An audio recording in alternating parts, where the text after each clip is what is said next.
చెప్పారు, ప్రభువా నీ శిష్యులను పిలిచారు, వారికి నీ ఆత్మను మీరు అనుగ్రహించారు. ఆత్మ కొరకు మీరు మేడగదిలో మీరు కనిపెట్టండి అని మీరు చెప్పారు.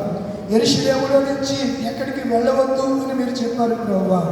వారు అలా కనిపెట్టి ప్రార్థన చేస్తూ ఉండగా బైబిల్ చరిత్ర ప్రకారం ఈ దినాన్న పరిశుద్ధాత్ముడా పరిపూర్ణముగా నాయన మీరు నీ శక్తిని ప్రభావాన్ని నీ ఆత్మ ప్రత్యక్షతను ఆత్మను ప్రభువా ఆది అపోస్తులపై దిగివచ్చిన దేవుడా, ఆత్మగా దిగివచ్చిన దేవుడా మాపై కూడా దిగిరమ్మని సంగతి జ్ఞాపకం చేస్తున్నాను.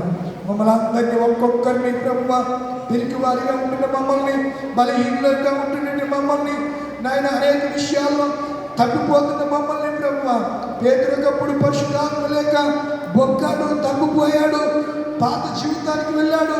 పరిశుద్ధాత్మ పొందిన తరువాత వారందరిలో నిలువబడి నాయన నీ గురించి సాక్ష్యం ఇచ్చాడు, వాక్యోపదేశం చేశాడు. 3000 మంది మారారు ప్రభువా. అట్టి ధైర్యాన్ని, అట్టి కృపను ఏబీ పైన గొల్లమూడి లూథరన్ సంఘంలో ఉన్నటువంటి విశ్వాసులైన బిడ్డలందరికీ దయచేయమని సంగతి జ్ఞాపకం చేస్తున్నాను. నీ పాద సేవకుడు నీ పక్షమై నిలబడి ఉన్నాడు ప్రభువా. ఆనాడు నాయన పరిశుద్ధాత్ముడా మీరు దిగివచ్చిన రీతిగా నాపై మాపై మందరిలోనికి మీరు దగ్గరండి. మా యొక్క హృదయ సింహాసనముల మీద మీరు ఆశీర్వదించండి ప్రభువా. హృదయంలో మీరు ఉండండి, సర్వసత్యములను నడిపించి కృప చూపించి మహిమ పొందమని యేసు పరిశుద్ధ నామములో అడిగి వేడుకుంటున్నాను పరమ తండ్రి, ఆమేన్. మంచిదండి. మండు వేసవి కాలంలో సుమారు ఒక 1 వారం దినాల నుంచి విపరీతమైనటువంటి ఎండ ఉక్కపోత మనం అనుభవిస్తున్నాం. కాలం కదా, కాలంలో దేవుడు ఏర్పాటు చేసినటువంటి కాలం. ఆ కాలంలో ప్రకృతి తన పనిని తాను చేసుకుంటూ ఉంది. మనుషులుగా మనకి ఎండ నుంచి ఇబ్బంది, కానీ ఈ అగ్రికల్చర్ వ్యవసాయానికి వాటికి ఈ ఎండ చాలా మంచిది. ఇలా ఎండ బాగా కాస్తే చేలు బాగా పడుతాయి, ఏగులు వచ్చేసి బాగా బీటలు తీసి నెర విడిచి నీరు పెట్టగానే మళ్ళీ దాంట్లో చదును చేయబడుతుంది. పంటలు, విస్తారమైన పంటలు పండుతాయి. కనుక మనం ఫలించాలంటే మనము కూడా పరిశుద్ధాత్మను మనం పొందాలి అనే సంగతిని నేను జ్ఞాపకం చేస్తూ ఉన్నాను. ఈ దినం పెంతుకోస్తు పండుగ. మీరు ఆంధ్ర క్రైస్తవ మన బుక్లో చూస్తే ధవళ ఆదివారం కూడా అక్కడ రాయబడి ఉన్నది అనే సంగతిని నేను మీకు జ్ఞాపకం చేస్తూ ఉన్నాను. కనుక పెంతుకోస్త్ అని అంటే గ్రీకులో ప్లారాక్లైట్ అనే ఒక పదాన్ని దీనికి వాడారు. ఈ పదానికి అర్థం ఏంటంటే సహాయానికై పంపబడినవాడు, సహాయానికై పిలువబడినవాడు, మానవులకు తోడుగా ఉండి కష్టాల్లో ఓదార్చి దేవుని మార్గంలో నడిపించువాడు అనే మాట దీనికి వాడబడింది అనే సంగతిని నేను జ్ఞాపకం చేస్తున్నాను. పరిశుద్ధాత్ముడు అంటే వ్యక్తి, పరిశుద్ధాత్మ అంటే శక్తి. ఆత్మ పవర్, శక్తి. పరిశుద్ధ ఆత్ముడు అంటే వ్యక్తి, ఒక మనిషిని సూచిస్తూ ఉంది. అందుకే తండ్రి అయిన దేవుడు, కుమారుడైన దేవుడు, పరిశుద్ధాత్మ అయిన దేవుడు అని మనము పిలుస్తూ ఉంటాం. మంచిది ప్రియులారా, ఈ దినాన్న ఈ శ్రేష్టమైన సంగతులు మనము జ్ఞాపకం చేసుకోబోతూ ఉన్నాం. కనుక దేవుని వాక్యం ఈ రీతిగా సెలవిస్తూ ఉంది. ఆరోహణమైంది. ఆరోహణ తరువాత ఈ 10వ దినాన్న వారందరూ మేడగదిలో ఉండి ప్రార్థన చేస్తూ ఉండగా పరిశుద్ధాత్ముడు వారి మీదకి దిగి రావడం అనేది మనం చూస్తూ ఉన్నాం. పెంతెకోస్తు అంటే 50వ దినం అని చెప్పాను. దీని మూలాంలోనికి మనం వెళ్తే లేవీకాండము 23వ అధ్యాయము 15-16 వచనంలో దీన్ని వారముల పండుగ అని కూడా పిలిచారు. మీరు లేవీకాండం 23వ అధ్యాయము 15-16 2 వచనాలు. ఆ, ఆ, అనగా ఆ, ఆ, ఎన్ని వారాలంట? ఆ, ఆ, ఆ, ఆ, ఆ. ఎన్ని దినాలు? 50 దినములు లెక్కించి ఏమర్పించాలంట? నైవేద్యము అర్పించాలి. నైవేద్యం అనే మాట మీరు తరచుగా ఎక్కడ ఉంటారు చూడండి, చెప్పండి. ఎక్కడన్నా విన్నారా? నైవేద్యం సమర్పయామి అని అంటారు పూజారి గారు.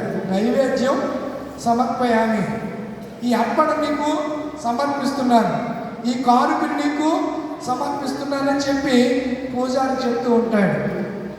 మనము పాత నిబంధనలో ఈ పెంతెకోస్తు అంటే 50వ దినమని, అయితే కొత్త నిబంధన కాలానికి వచ్చేసరికి క్రీస్తు శకములోనికి BC అండ్ AD, క్రీస్తు శకానికి మనం వచ్చేసరికి యేసు ప్రభు వారు క్రీస్తు శకం ఆయన 30లో జన్మించడం, 33లో ఆయన శిలువ మరణం పొందటం, 3వ దినాన్న ఆయన తిరిగి లేవటం, 40 దినాలు మన ఆదివారం అన్ని కూడా నేను మీకు జ్ఞాపకం చేశాను.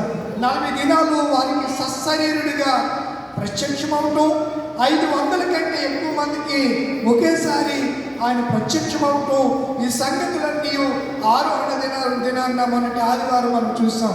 ఈ ఆదివారం పెంతెకోస్తు ఆదివారం, వచ్చే ఆదివారం త్రిత్వ పండుగ. వచ్చే ఆదివారం ఏంటి? త్రిత్వ పండుగ.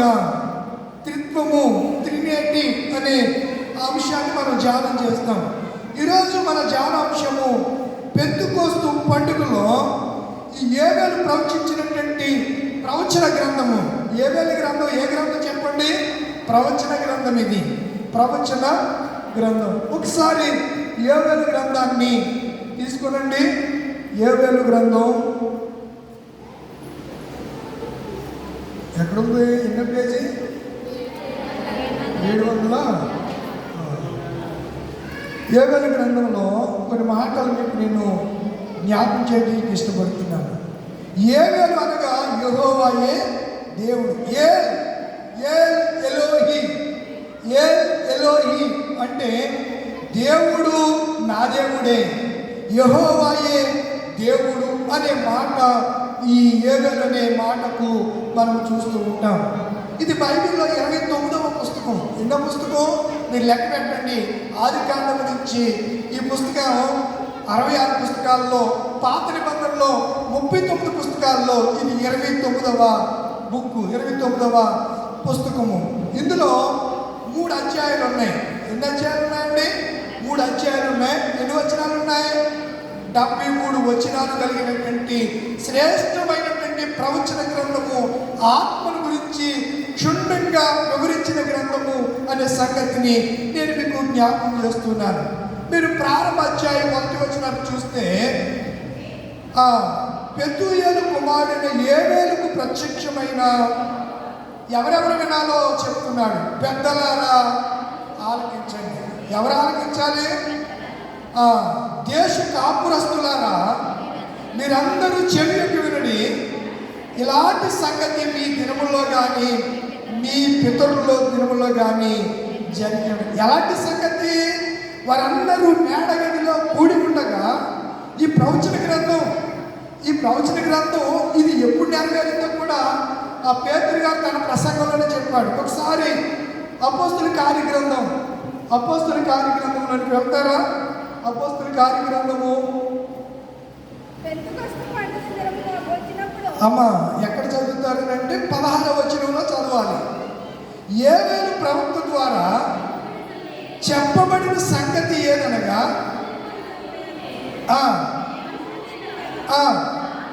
నా ఆత్మను కుమ్మరింతును, మీ కుమారులు మీ కుమార్తెలు ప్రవచించెదరు, మీ యవ్వనుల దర్శనములు కలుగుని, మీ వృద్ధులు.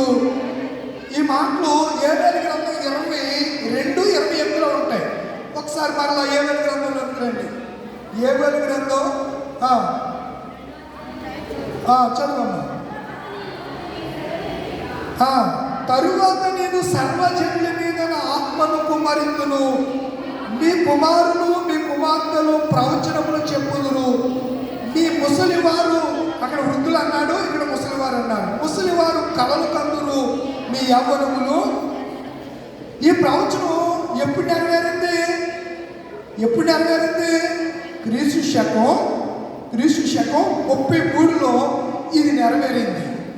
అంటే యేసు ప్రభు చనిపోయిన ఎన్నో దినానికి చనిపోయి ఆరోహుడైనటువంటి 50 దినాలకి ఇది నెరవేరింది. అంటే ఆరోహణ తర్వాత 10 రోజులకి ఈ వాగ్దానము ఏవేలు ప్రవచనము నెరవేరింది. అర్థమవుతుంది కదా మీకు? ఎప్పుడు నెరవేరింది? యేసు ప్రభు వారు తిరిగి లేచిన తర్వాత 40 దినాలు భూమి మీద ఆయన సంచారం చేశాడు, అందరికీ కనిపించాడు, శిష్యులకి చాలా విషయాలు చెప్పాడు. పేతురుతో అన్నాడు, నువ్వు నా గొర్రెల్ని కాయు, నా గొర్రెల్ని మేపు, నా గొర్రె పిల్లల్ని కాయుము అని చెప్పి ఆ విషయాలన్నీ చెప్పారు. శిష్యులతో కూడా ఆయన చెప్పినటువంటి మాట ఇప్పుడు మరలా ఒకసారి చదువుదాం. ఏం చెప్పాడు ఆయన? లూకాసు వార్త 24 ఏం చెప్పాడు? ఈ మాటలు ఇంట్రడక్షన్గా మీరు చెప్తే వాక్యం మీకు బాగుగా అర్థమవుతుంది అని పరిశుద్ధాత్మ చేత నేను ప్రేరేపించబడుతూ ఉన్నాను. లూకాసు వార్త 24వ అధ్యాయము, లూకాసు వార్త 24వ అధ్యాయము 48వ వచనాన్ని చదువుతున్నాను. ఈ సంగతులకు మీరే సాక్షులు. ఇదిగో నా తండ్రి వాగ్దానం చేసినది మీ మీదకి పంపుచున్నాను. మీరు పైనుండి శక్తి పొందుతు వరకు పట్టణంలోని నిలిచి ఉండుడని వారితో చెప్పాను. ఏవలే చెప్పాడు? అంచె దినములలో సర్వజనుల మీద నా ఆత్మను కుమ్మరిస్తాను. మీ కుమారులు ఏం చేస్తారు? మీ కుమారులు, మీ కుమార్తెలు ఏం చేస్తారు? మన బిడ్డలు ఏం చేస్తారు? ప్రవచిస్తారు. ముసలి వారు ఏం చేస్తారు? కలలు కంటారు. తర్వాత యవనస్తులు ఏం చేస్తారు? ఎంతమంది ఉన్నారు? 3 భాగాలు ఉన్నాయి అక్కడ. ఒకటి పిల్లలు ఏం చేస్తారు? ప్రవచిస్తారు. 7 దినాల్లో పిల్లల మీద దేవుని ఆత్మ నిలిచి ఉంటుంది, ప్రవచిస్తున్నారు. తర్వాత ముసలి వారు ఏం కంటారట? కలలు కంటారు. అలా యాకోబు వృద్ధాత్ముడు కల కన్నాడా లేదా? యేసేపు కూడా కల కన్నాడు. తరువాత యేసేపు దర్శనాన్ని కూడా చూశాడు. పిల్లలు కల వేరు, దర్శనం వేరు. కళ అనేది నిద్రలో ఉండగా వచ్చేది. దర్శనం అనేది మనము కాన్షియస్లోనే ఉంటాం, అన్కాన్షియస్లోనే ఉండం. కాన్షియస్లో ఉండగానే దేవుని యొక్క ముఖ దర్శనాన్ని, లేకపోతే దేవుని యొక్క స్వారూప్యాన్ని, దేవుని యొక్క వాక్కును మెలకుగా ఉన్నప్పుడే ఎవరో ఒక వ్యక్తి మన దగ్గరికి వచ్చి మాట్లాడిగా అనిపిస్తుంది. దాన్ని దర్శనం అంటారు. దర్శనం వేరు, కళ వేరు అనే సంగతిని నేను మీకు జ్ఞాపకం చేస్తున్నాను. కనుక యేవేలు ప్రవక్త ఏమంటున్నాడు? ప్రారంభంలో అంటే పెద్దలారా ఆలకించండి, దేశ కాపురస్తులారా మీరందరూ చెవియొగ్గి వినండి. ఈ సంగతులు, ఇలాంటి సంగతులు మీ దినముల్లో కానీ, మీ పితరుల దినాల్లో కానీ అసలు మీరు జరగలేదు అంటాడు. ఈ సంగతి మీ బిడ్డలకు తెలియచేయండి, వారు తమ బిడ్డలకు, ఆ బిడ్డలు రాబోవు తరము వారికి తెలియచేయుదురు అనే మాటను జ్ఞాపకం చేస్తున్నాడు. చూడండి, వీరు మేడగదిలో ఉండి ప్రార్థన చేస్తూ ఉండగా అపొస్తలుల కార్యగ్రంథము 1వ అధ్యాయము, అపొస్తలుల కార్యగ్రంథము 1వ అధ్యాయములో 2వ వచనము, 2వ అధ్యాయము 1వ వచనం. పెంతెకోస్తు పండుగ దినము వచ్చినప్పుడు అందరూ ఒక చోట కూడి ఉండేది. కూడి ఏం చేస్తున్నారు? కబుర్లు చెప్పుకోవట్లా. ఎవరు కాదు, ఏం చేస్తున్నారు? ప్రార్థన చేస్తున్నారు. ఎందుకు ప్రార్థన చేస్తున్నారు? వారితో దేవుడు ఏం చెప్పాడు? వాగ్దానం చేయబడింది మీ మీదకి వచ్చే వరకు మీరు పట్టణాన్ని విడిచి ఎవరి ఇళ్లకు వాళ్ళు వెళ్ళవద్దు, ఎవరి ఇళ్లకు వాళ్ళు వెళ్ళవద్దు. చాలాసార్లు ప్రారంభానికి రాము, ముగింపుకి రాము. కొంతమంది ముగింపు అయిపోయిన తర్వాత వస్తూ ఉంటారు. కనుక ఇక్కడ మనం పరిశీలన చేస్తే వాగ్దానం చేయబడింది మీ మీదకి వచ్చే వరకు మీరు ఎక్కడ ఉండాలన్నాడు లూకా గారు? యెరూషలేములో ఉండమన్నాడు. ఇప్పుడు వీళ్ళు ఏం చేశారు? తండ్రి మాటను బట్టి, యేసయ్య మాటను బట్టి వారందరూ కూడా పెంతెకోస్తు పండుగ ఆ 10వ రోజు వరకు వాళ్ళు ఏం చేస్తున్నారంటే ఒక్కో చోట కూడి ఉండిరి. అప్పుడు ఏం జరిగిందనగా, వేగముగా వీచు బలమైన గాలి వంటి ఒక ధ్వని ఆకాశము నుండి అకస్మాత్తుగా వారు కూడి ఉండిన ఇల్లంతయో నింపబడిను. మరి అగ్ని జ్వాలల వంటి నాలుకలు అన్ని అవసరంగా నేను ఇంపార్టెంట్ చదువుతాను, మీరు అండర్లైన్ చేసుకోండి లేదా నోట్ చేసుకోండి. ఆత్మ వారికి వాక్శక్తిని అనుగ్రహించుకున్నది అన్య భాషలతో మాట్లాడసాగిరి. అన్య భాష అంటే మనది కాని భాష. మనం అందరూ దేశ భాషలందు తెలుగు లెస్సని తెలుగు మాట్లాడతాం. మరొక భాష ఇంగ్లీష్ కానీ, మలయాళం, తమిళ్, కన్నడ, ఒడియా ఇలా భాషలు ఉన్నాయి. వాళ్ళు ఎవరు వచ్చి మాట్లాడినా అది మనకి తెలియని భాష. దాన్ని మనం ఏమంటామంటే అన్య భాష అని మనం పిలుస్తూ ఉంటాం మన ప్రొనౌన్సియేషన్లో. కనుక ప్రియమైన దేవుని పిల్లలారా, వీళ్ళందరూ అలా కూడి ప్రార్థన చేస్తూ ఉంటే ఆకాశం నుండి అకస్మాత్తుగా బలమైనటువంటి గాలి వంటి వచ్చి వారి ఇల్లంతా అగ్ని జ్వాలల వంటి నాలుకలు. ఇక్కడ రెండు, ఒకటి గాలి, రెండవది అగ్ని. రెండు కూడా పరిశుద్ధాత్మకు సూచనలుగా ఉన్నాయి. చూడండి, గాలి వంటి యొక్క ధ్వని ఆకాశం నుండి. గాలికి శబ్దం ఉంటుందా? ఉంటుంది కదా. గాలికి శబ్దం ఉంటుంది. అలాగే అగ్నికి కూడా శబ్దం ఉంటుంది. అగ్ని కాల్తున్నప్పుడు శబ్దం వస్తూ ఉంటుంది. వస్తుందా రాదా? చూడలేదు ఎప్పుడును. మరి ఒక తాటెక్కులో గట్టిగా మంట పెట్టండి. అంత ఎందుకు? చిన్నప్పుడు సరికాలం గట్టి మంటలు వేసుకునేవారు. ఆ గట్టి గట్టికి గొట్టాల్లాగా ఉంటుంది. అది కాలుతున్నప్పుడు అది ఇచ్చుకుంటూ ఉంటే ఏమొస్తుంది? శబ్దం వస్తూ ఉంటుంది. మంచిది. ఇక్కడ చూడండి, అగ్ని జ్వాలల వంటి నాలుకలు విభాగింపబడినట్లుగా వారికి కనబడింది. ఎవరికి కనబడింది? మేడగదిలో ఉండి ప్రార్థన చేస్తున్న వారికి. అలా నిలబడినప్పుడు ఈ రెండు జరిగితే మూడో కార్యం ఏం జరిగిందంటే వారికి వాక్శక్తి వచ్చింది. ఏ శక్తి వచ్చింది? వాక్శక్తి వచ్చి ఏ భాషతో మాట్లాడుతున్నారు? హీబ్రూ భాష వదిలేశారు. యూదులు ఏ భాష మాట్లాడతారు? అరామియా, హీబ్రూ మాట్లాడతారు. గ్రీక్ భాష తర్వాత వచ్చింది. పూర్వ భాష హెబ్రీ భాషే. హీబ్రూ భాషే పురాతనమైనటువంటి భాష. తర్వాత అలెగ్జాండర్ చక్రవర్తి ప్రపంచాన్ని జయించిన తర్వాత ప్రపంచంలో ఆ సర్వము వ్యాపించినటువంటి భాష గ్రీకు భాష అనే సంగతిని నేను మీకు జ్ఞాపకం చేస్తున్నాను. కనుక వాళ్ళు ఆ మేడగది నుండి ప్రార్థన చేస్తూ ఉంటే రెండు కార్యాలు జరిగాయి. ఒకటి, అకస్మాత్తుగా వారు అనుకోలేదు, వారు యాక్సెప్ట్ చేయలేదు. ఇలా జరుగుతుందని వారు అనుకోలేదు. ఆత్మ వరకు కనిపెట్టమని దేవుడు చెప్పాడు. అది ఎలా ఉంటుందో కూడా వీళ్ళకి తెలియదు. వీళ్ళు ఎప్పుడు ఆత్మను రుచి చూచిన వారు కాదు. ఆత్మ యొక్క ప్రత్యక్షత వీరు అనుభవించిన వారు కాదు. ఆత్మ కార్యాలు ఎలా ఉంటాయో ఈ శిష్యునికి ఎవరికి తెలిసి ఉండలేదు. అకస్మాత్తుగా గాలి వంటి ఒక శబ్దము ధ్వనించింది. అగ్ని జ్వాలలు వారికి కనబడ్డాయి.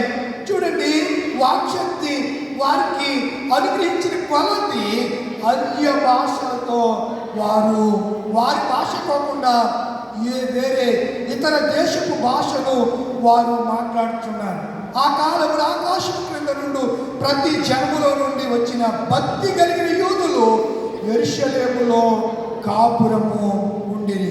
ఈ శబ్దము, ఈ సౌండ్ వినగానే ఈ సౌండ్ శబ్దం కలిగిన జనులు గుంపులుగా కూడి వచ్చి ప్రతి మనుషుడు తన స్వభాషలో వారు మాట్లాడుట విని కలవరపడిరి.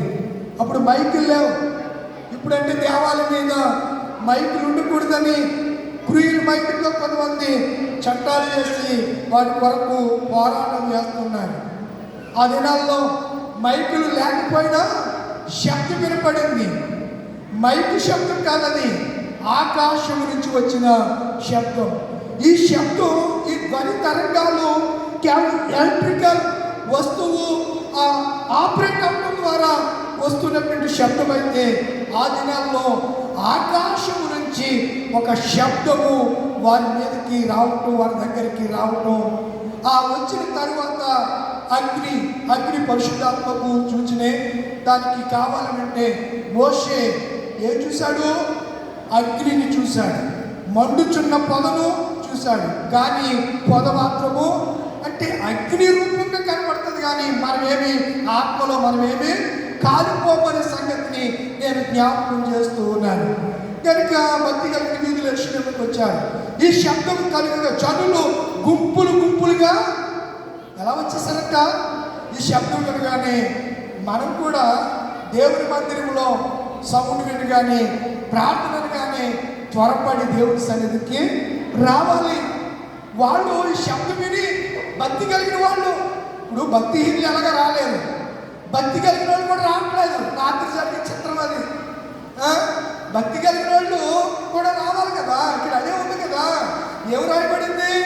ఎవరు భక్తి కలిగినటువంటి వారు ప్రతి జనములో నుండి భక్తి కలిగిన యూదులు యెరూషలేములో ఈ శబ్దం వినగానే జనులు గుంపులుగా కూడి వచ్చి ప్రతి మనుషుడు తన స్వభాషలో వారు మాట్లాడుట. వేరే భాష హీబ్రూ మాట్లాడలేదు. అమెరికాలో లాంగ్వేజ్ ఇంగ్లీషు అమెరికా ఇంగ్లీష్ వేరు, మన భారతదేశంలో మాట్లాడే ఇంగ్లీష్ వేరు. వాళ్ళు చాలా షార్ట్గా మాట్లాడుతూ ఉంటారు, చాలా స్పీడ్గా మాట్లాడుతూ ఉంటారు. మనం ఆ వ్యాకరణాలు అన్నీ కూడా ఉదాహరించి మాట్లాడుతూ ఉంటాం. మంచి పిల్లరా మనం ఇక్కడ చూడగలిగితే వారు శబ్దం విని తమ కలవరపడ్డారట. ఎవరు? భక్తి కలిగిన యూదులందరూ కలవరపడ్డారు. అంతటా వారు విభ్రాంతి నుండి ఆశ్చర్యపడి, అక్కడ కావాలి చూడండి, అడ్డుగీత ఉంది. ఇదిగో మాటలాడుచున్న వీరందరూ ఎవరు? గలిలయులు. వీళ్ళందరూ కూడా గలిలయులు. యేసు ప్రభు వారిని ఎక్కడి నుంచి వెంబడించారు వీళ్ళంతా? 3 రాష్ట్రాలు ఉన్నాయండి. కింద మ్యాప్ చూస్తే మీకు కనిపిస్తాయి. క్రొత్త నిబంధన పాలస్తీనా, క్రొత్త నిబంధన కాలపు పాలస్తీనా అని ఉంటుంది. ఎన్నో మ్యాపు అబ్రహాం ప్రయాణం చేసిన దేశాల తర్వాత ఇశ్రాయేలు గోత్రములను తెలుపు పాలస్తీనా పటం తర్వాత క్రొత్త నిబంధన కాలపు పాలస్తీనా అని ఉంటుంది. చూడండి, యూదయ రాష్ట్రం ఎక్కడుంది? మృత సముద్రానికి దగ్గరగా ఉంది యూదయ రాష్ట్రం. యూదయ రాష్ట్రం దానికి ముఖ్య పట్టణం యెరూషలేము. యూదయకి యెరూషలేము. ఇప్పుడు వెస్ట్ గోదావరికి ముఖ్య పట్టణం ఏది? వెస్ట్ గోదావరికి మన జిల్లాకి కేంద్రం ఏది అని అంటే భీమవరం. అలాగే మన రాష్ట్రానికి రాజధాని ఏదంటే అమరావతి. మన దేశానికి రాజధాని ఢిల్లీ. ఇలా చూడండి, యూదయ రాష్ట్రం 3 రాష్ట్రాలు ఉన్నాయి. ఒకటి యూదయ రాష్ట్రం, రెండవది గలిలయ రాష్ట్రము, మూడవది సమరయ అనే మాటలు మనం చూస్తూ ఉంటాం. ఎక్కడుంది సమరయ? చూడండి, మధ్యలో ఉంది. సమరయ రాష్ట్రం మధ్యలో ఉంది, కనిపించిందా?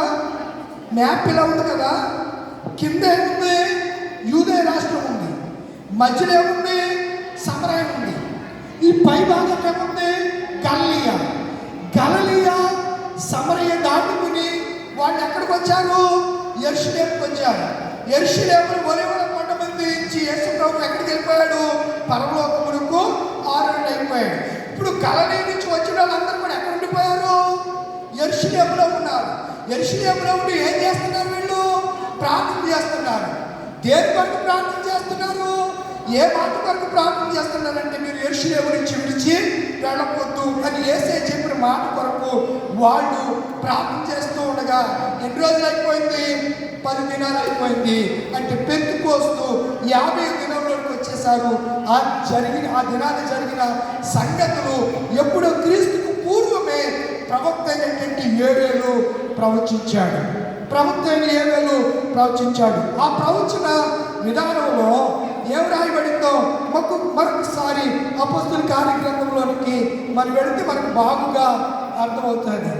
అర్థమవుతుంది. చూడండి, ఆ దినాన్ని ఏం జరిగిందో మనం చూస్తే కొంతమంది వీళ్ళని చూసి ఏమన్నారు చూడండి, ఏమేమి చెప్పారు. నేను కొన్ని మాటలు ముఖ్యమైనటువంటి విషయాలు నేను చదువుతాను, మీరు చూడండి. ఆశ్చర్యపడి మీరందరూ ఆ మాట గురించి మీకు గలిలయులు కారా అని అన్నారు వీళ్ళు.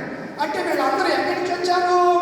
గలిలయ రాష్ట్రాల నుంచి. ఏ రాష్ట్రానికి వచ్చేసారు చెప్పండి బాబు? యెరూషలేముకు, యూదయ రాష్ట్రానికి వచ్చాడు. యూదా రాష్ట్రం ఎవరికి సాక్ష్యం ఇవ్వబడింది? ఎవరికి ఇవ్వబడింది? యూదా కాలేబుకు ఇవ్వబడినది. యూదా గోత్రికుడు.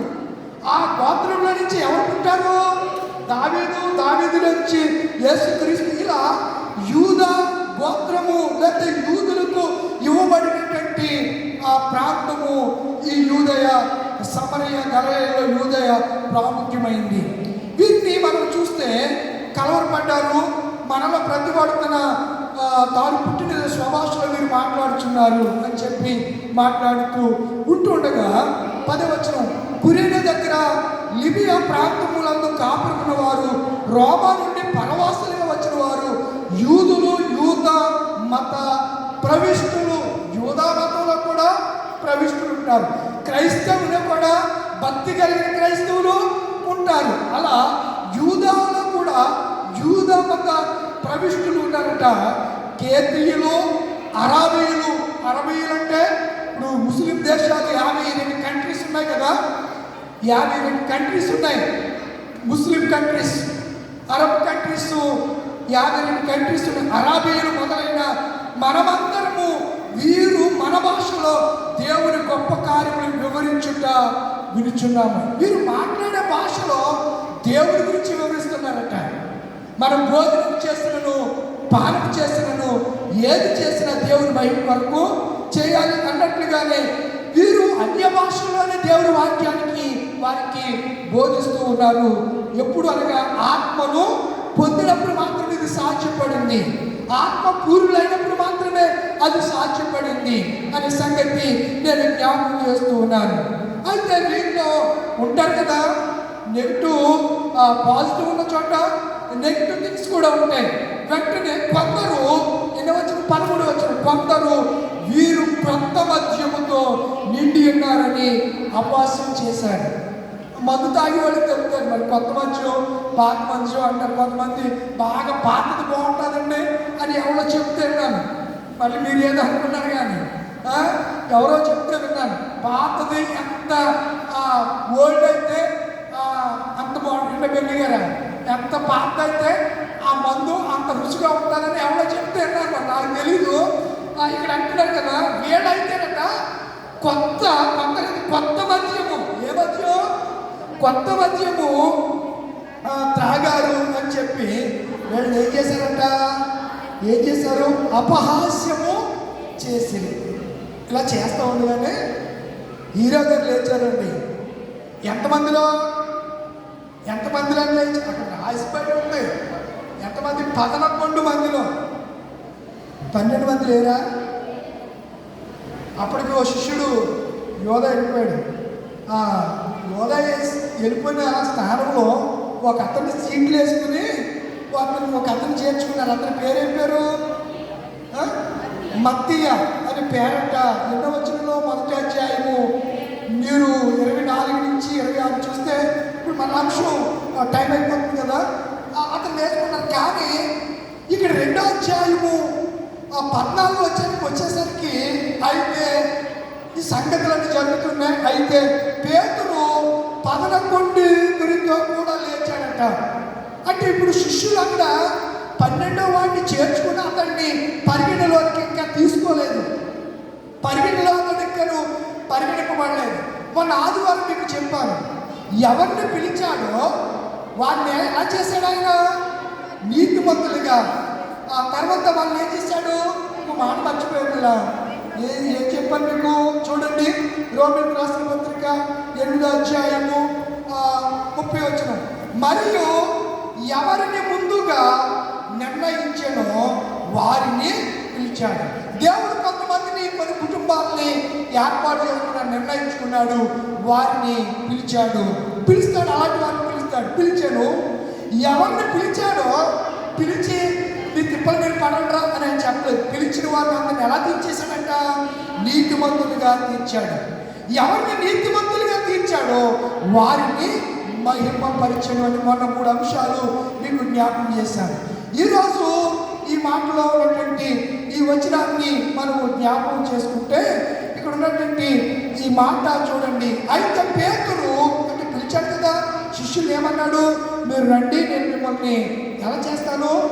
మనుషులు పట్టు రాత్రంతయు శ్రమ పడినా రాలేదు ప్రభు జయము, రహదారులు ఎదగినను రాదాయను ప్రతిఫలము చుని రమణీయలో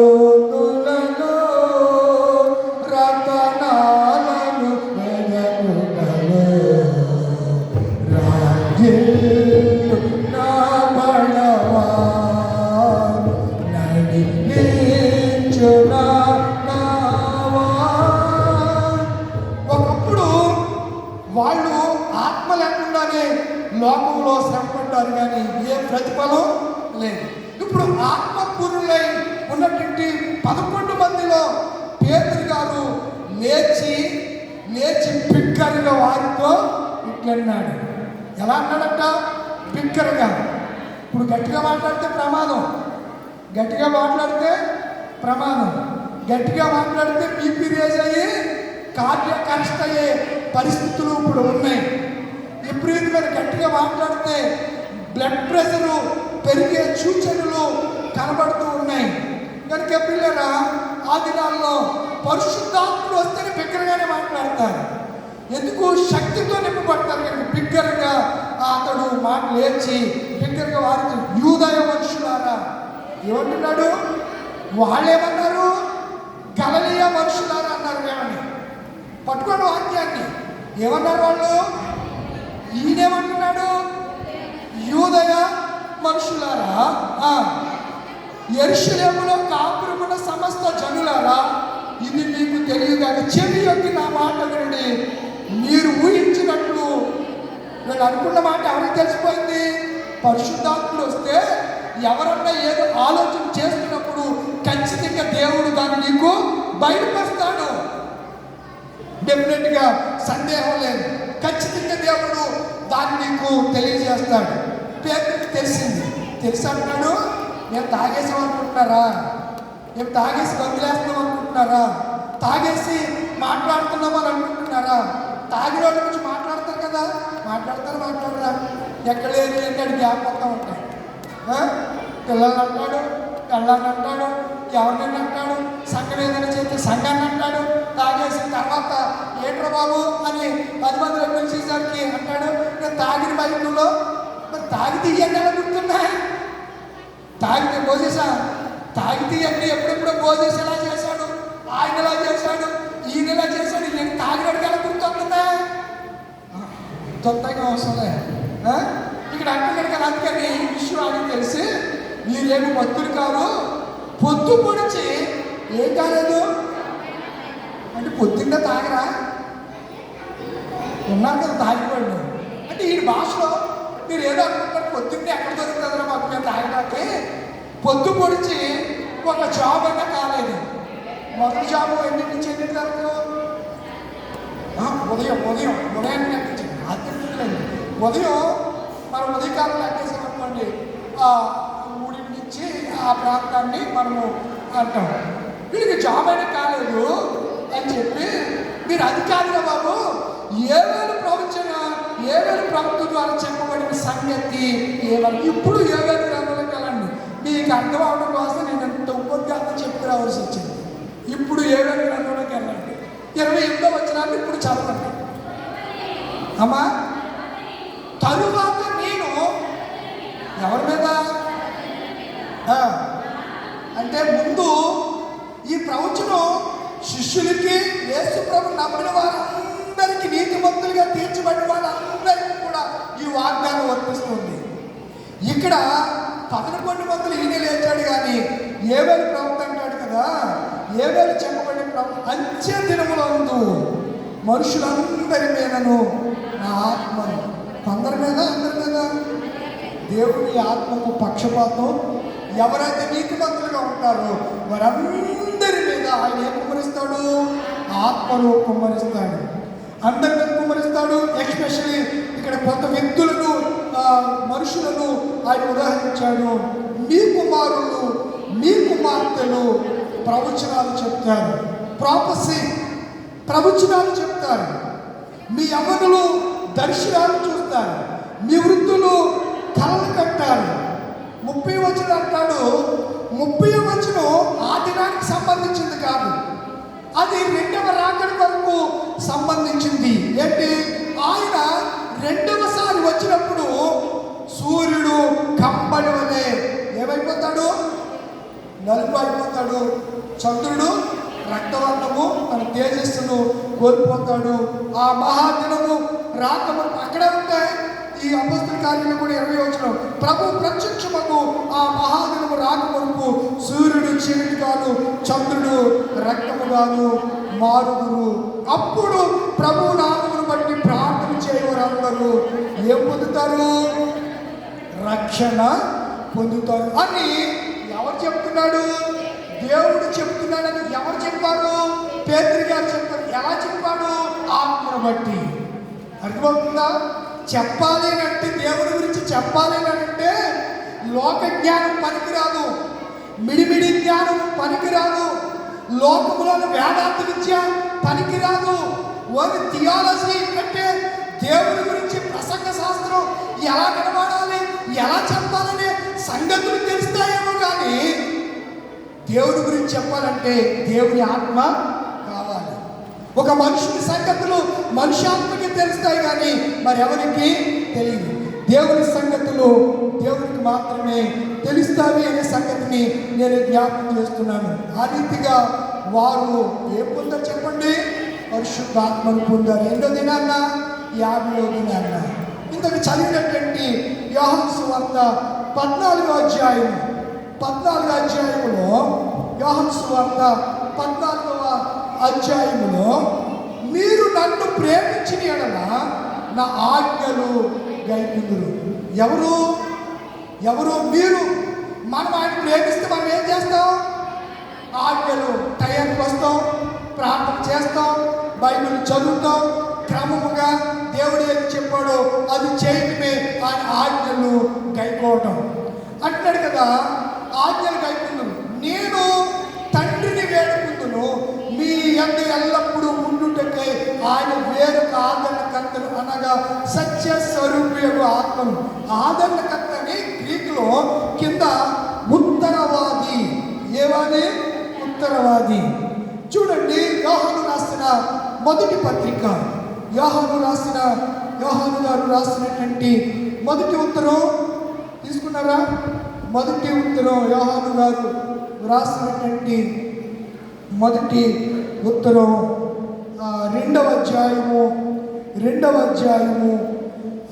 ఎక్కడి నుంచి చదువుతారంటే చిన్నపిల్లల 2వ వచనం నుంచి మొదటి వచనం. నా చిన్నపిల్లలారా, మీరు పాపము చేయకుండా ఈ సంగతులు మీకు రాయించున్నాను. ఎవడైనా పాపము చేసిన యెడల నీతిమంతుడైన క్రీస్తు ఆత్మ, లేకపోతే పరిశుద్ధాత్మ, లేక దేవుని ఆత్మ 3:1 అవును ఉత్తరవాది తండ్రి యొక్క మనకున్నాడు. ఆయన మన పాపములకు ఏమై ఉన్నాడు? శాంతికరమైన. మన పాపములకు మాత్రమే కాదు, సర్వలోకములకు శాంతికరమైన. అక్కడ కూడనెక్కేసి కిందేముంది? ఆదరణకర్త అని ఉంది. ఇందాక అక్కడ ఏమనుంది? ఉత్తరవాది. పట్టుకోండి వాక్యాన్ని. అక్కడ ఏమనుంది? ఉత్తరవాదికి ఆదరణకర్తకి తేడా ఏంటి? ఉత్తరవాదం ఉంది ఏంటంటే ఆదరణకర్త ఏంటి? అర్థం కావట్లేదు మీకు? ఉత్తరవాదం అంటే నీ పక్షాన మాట్లాడేవాడిని ఏమంటారు? ఆదరణకర్త అంటే నువ్వు కలవలతో భయంతో ఆందోళనతో ఉన్నావు, భయపెట్టుకురాలు అయిపోతున్నావు, చాలా కలవరంతో ఉన్నావు, ఇది ఏదో అయిపోతుంది అని అనుకుంటున్నావు. అలాగప్పుడు పరిశుద్ధాత్ముడు నీలోనికి వచ్చి, ఊరుకోబాయ్, నేనున్నాను కదా బేట, నేనున్నాను, నువ్వేం భయపడకు, నేనున్నాను కదా అని చెప్పి మనల్ని ఏం చేస్తాడు? పరిశుద్ధాత్ముడు ఆదరిస్తూ ఉంటాడు. అందుకే దానికి అంటాడు, రాత్రి ఏడుపు వచ్చింది, ఉదయము మళ్ళా నవ్వు కలిగజేశాడు. రాత్రి కన్నీరు కార్చాను, పలానా విషయంలో నేను ఇలా దుఃఖించాను, ఉదయం అవగానే దేవుడు నాకు శాంతిని, రాత్రి సమాధానం లేదు నాకు, రాత్రి ఉదయం లేదు ఆందోళన, కానీ నేను దేవుడి సన్నిధిలో ప్రార్థించగానే నా పక్షంగా ఉత్తరవాది తండ్రి దగ్గర పడినట్టుగానే తండ్రి తన ఆదరణను నాకు పంపించాడు. దేవుడు మనల్ని ఏమై ఉన్నాడు? దీనులను ఆదరించు దేవుడైన ఆయన ఆదరణకర్త అనే సంగతిని నేను మీకు జ్ఞాపకం చేస్తున్నాను. సరే, 3వ పాఠము పత్రికా వాక్య భాగంలో ఒక మాట చెప్పి ముగించడానికి ఇష్టపడుతున్నాను. ఎఫెసీయులకు రాసినటువంటి పత్రిక అపోస్తలుడైనటువంటి పౌలు గారు ఎఫెసీ సంఘానికి రాసినటువంటి ఈ ఉత్తరంలో 2వ అధ్యాయము ఎక్కడ చదువుకున్నాం మనం? 4వ అధ్యాయం, 4వ అధ్యాయం.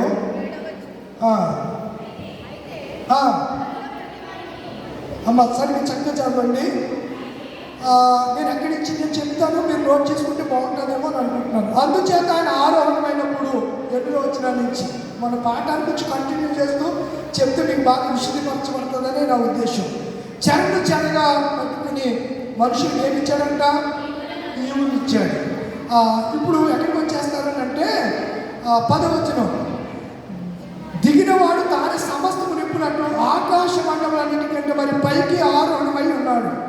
మనమందరి విశ్వాసములను దేవుని గురించిన, దేవుని కుమారుని గురించిన జ్ఞాన విషయంలో ఏకత్వం పొంది సంపూర్ణ మగుడు వరకు, అనగా క్రీస్తుకు కలిగిన సంపూర్ణతకు సమానమైన సంపూర్ణత గలవారు మగుటకు ఆయన ఎలాగూ నియమించాడు. పరిశుద్ధులు సంపూర్ణమైనట్లు క్రీస్తు శరీరమునకు క్షేమాభివృద్ధి వృద్ధి పొందుటకును పరిచర్య ధర్మము జరుగుటకును ఆయన సంఘములో కొందరిని అపోస్తులు అనగా పిలువబడిన వాడు అని అర్థం. అపోస్తులు అంటే పిలువబడినవాడు. ప్రవక్తలు అంటే ప్రవచనాలు చెప్పడం, భవిష్యత్తుల గురించి చెప్పేవారిని ప్రవక్తలు అని అంటారు. తర్వాత సువార్తికులు, యేసుని గురించి చెప్పేవారు సువార్తికులు. కొందరు కాపరులు. ఎవరంటే? కాపరులు అంటే సంఘాన్ని కాచేవారు కాపరులు. తర్వాత ఏంటి? తర్వాత 5వది ఏంటి? ఉపదేశకులు. ఏంటంటే పరిశుద్ధాత్ముడు మన మీదకి, మనలోనికి వచ్చినప్పుడు దేవుడు మనకు పిలిస్తే అపోస్తులుగా, ప్రవక్తలుగా, సువార్తికులుగా, కాపరులుగా, ఉపదేశము, మంచి ఉపదేశము, సదుద్దేశము. ఆయన అన్నారు, నీలాంటి బోధకుడు ఇంకెవరు? మనకి సంఘారాధన కీర్తనము, అడుగుచున్నాము దేవా కడుదయను వామే మడుగుచున్నాం.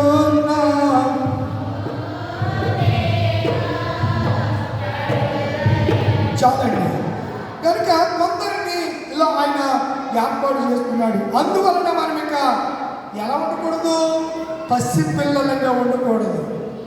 పరిశుద్ధాత్మ వచ్చిన తర్వాత కూడా ఇంకా ఆత్మ లేకపోతే ఆయన అంటాడు, ఆత్మ లేనివాడు నా వాడు కాడు.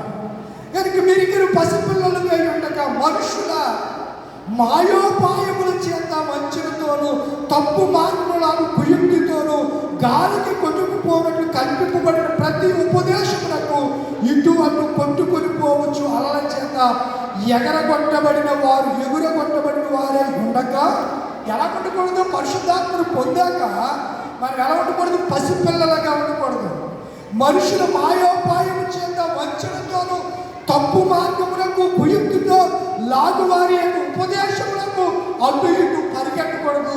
ఎక్కడ ఉండాలంటే సంఘములోనే నిలిచి ఉండాలి, సంఘాన్ని అడ్డు పెట్టుకుని ఉండాలి, సంఘములోనే ఉండాలి అని చెప్తూ ఉంది దేవుని వాక్యం. చూడండి, ఆ వారమై ఉండక ప్రేమ కలిగి సత్యము చెప్పుచు క్రీస్తు వలె ఉండుటకు మనం అన్ని విషయాల్లో కూడా ఎదుగుదాం. 16 వచనం అంటాడు, ఆయన శిరస్సై ఉన్నాడు. ఏమై ఉన్నాడు? దేనికి శిరస్సు అయినా? సంఘానికి శిరస్సు. పాడండి, సంఘ శిరస్సై. బాబు ఇందాక పాడారు కదా. నేను ఏదైనా కీర్తన పాడానంటే ఆ రోజు ఆ పాఠానికి సంబంధించిన కీర్తనలు పాడతాం. 100, 200 అయ్యి బాబోయ్. సంఘ శిరస్సై ఎంతమ్మా? పాడండి. సంఘ శిరస్సై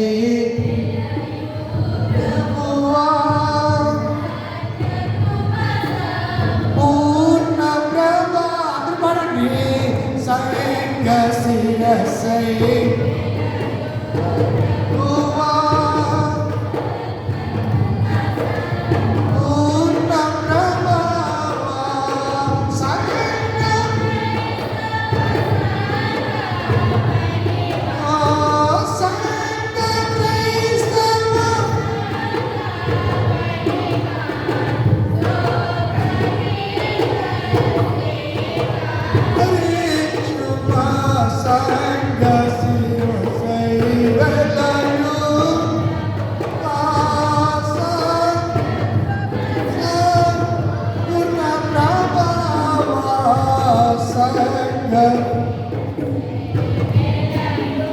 చాలండి.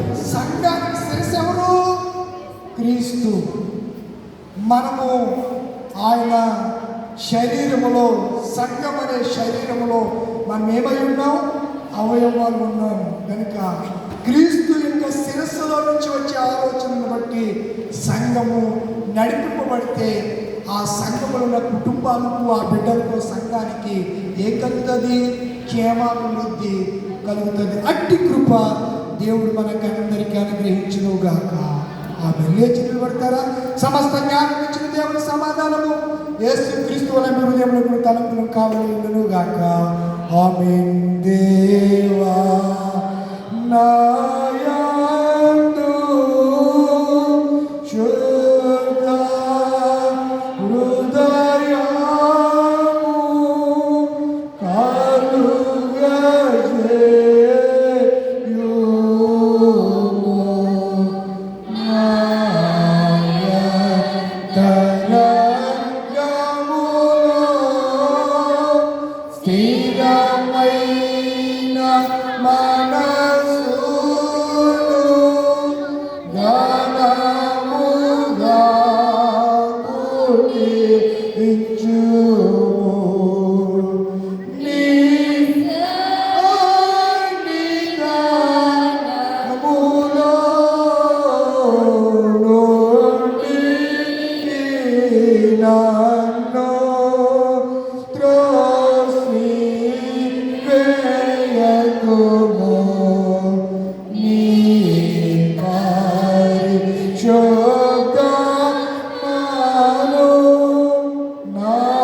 పెంతెకొస్తు పండుగ దినాన్న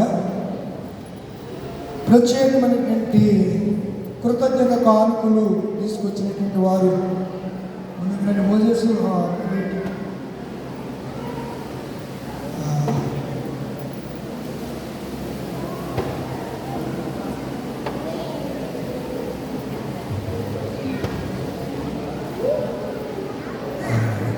పిడకాల ఇమానియల్ మోజెస్ గారు వాళ్ళు తీసుకొచ్చారు. మువ్వల షాలిం రాజ్ దగ్గరికి నిన్న నేను కూడా వెళ్ళాను. కాలేజీ అయిన తదుపరి అప్రెంటిస్ జాగ్రత్త, పిల్లలకి మీరు ఈ జంక్ ఫుడ్స్ పెట్టకండి, బిర్యానీలు అవి పెట్టకండి, చాలా ఇబ్బందులు పడుతున్నారు పిల్లలు.